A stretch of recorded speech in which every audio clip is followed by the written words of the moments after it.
To you too. Thanks very much. Well, let's stick now with the investing theme, and there's more focus than ever on how listed companies conduct themselves and what investors can do to influence them. Well, that might include action on climate change, human rights, diversity, or employment practices. Well, EOS at Federated Hermes, which provides stewardship services for some $1.2 trillion worth of assets, says it will introduce a new policy which will recommend voting against the chair of any FTSE 100 board that doesn't have at least one director from an ethnic minority background. Joining me now is the head of stewardship at EOS Federated Hermes, Bruce Dugan. Bruce, welcome to you. A lot of fund managers have criticised for having a box-ticking approach. You're promising a tailored engagement specific to each company. Yes, that's right. Thank you, Ian. Very good to be on with you today.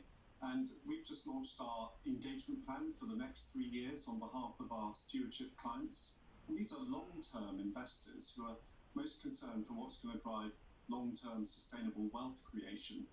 So that's improved financial returns on investment, but also improving and more sustainable outcomes for wider society.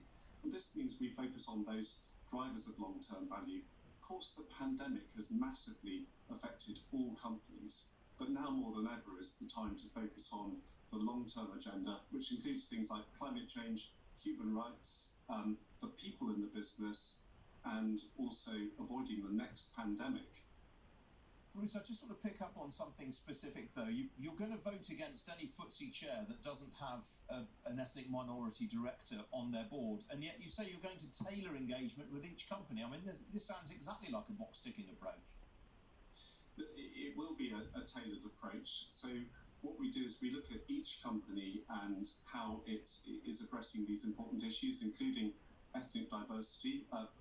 Companies in the UK have had a 5-year warning through the Parker Review of what's expected to have an ethnically diverse director on the board. But we will look at whether there are specific circumstances and a credible plan to address the issue. So, for example, a company may have had a recent resignation, or it may be just about to make an appointment. That's the sort of thing that we can work out through our engagement with companies. And we engage systematically with over 500 companies a year. So we have a good track record and long-term relationship with many of the companies where we're voting. Bruce, will you push for changes even though they might result in a short-term hit to investment returns? So we will always push for the right thing for the long term, and often that will mean short-term investment or cost. But it's the right thing for the long term. So, for example, on climate change, even if there may be more investment in order to reduce emissions, over the long term, that will reduce exposure and risk to higher carbon prices. All right, Bruce, I'm terribly sorry. I've got to cut this short because there's a bit of breaking news that we have to bring the viewers. Thank you very much for joining me. That breaking news we've received on COVID during the last half hour, which is that Professor Callum Sample, who is a scientist advising the government on COVID-19, has reported that the first variant of the virus, first identified in Kent, has spontaneously developed the E484K strain present in the South African variant. That may help it evade the immune system. So that is a rather worrying development. Doubtless we will have more news on that throughout the morning here on Sky News.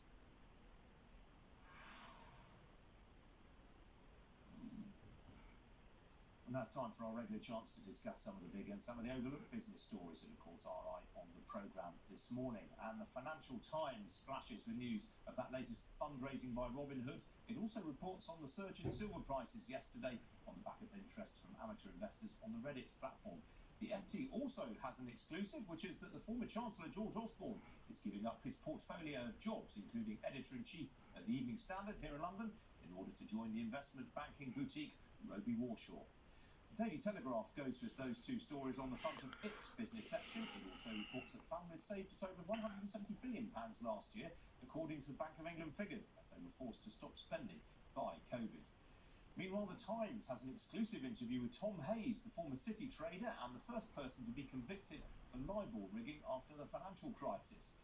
Mr. Hayes, who was released from prison last Friday after serving half of his 11-year sentence, says bosses at his former employer UBS had known what he was doing.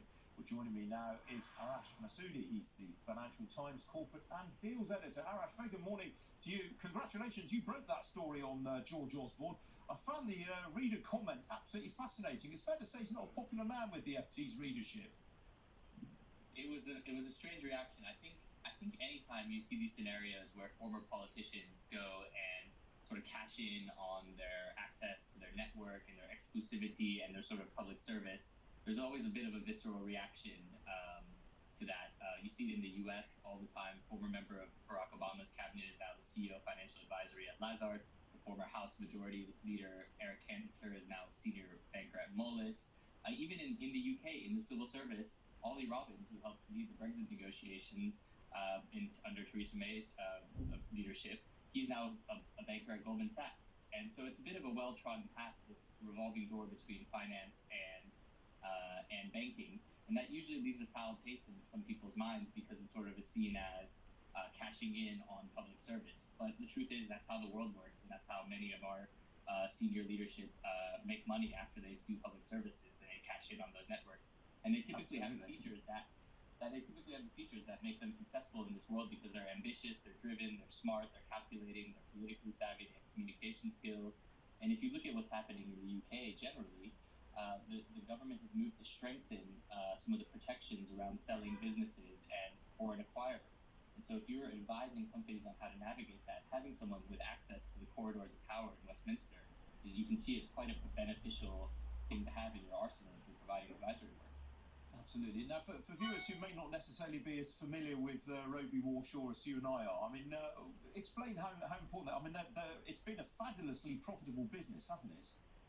Yes, it's founded by three former bankers, two from Morgan Stanley and one from UBS. They launched it in 2013, and essentially the most elite financial advisory firm in the UK. People associate that status with something like Rothschild's, but Roby Warshaw is even more deadly. It's only 13 employees.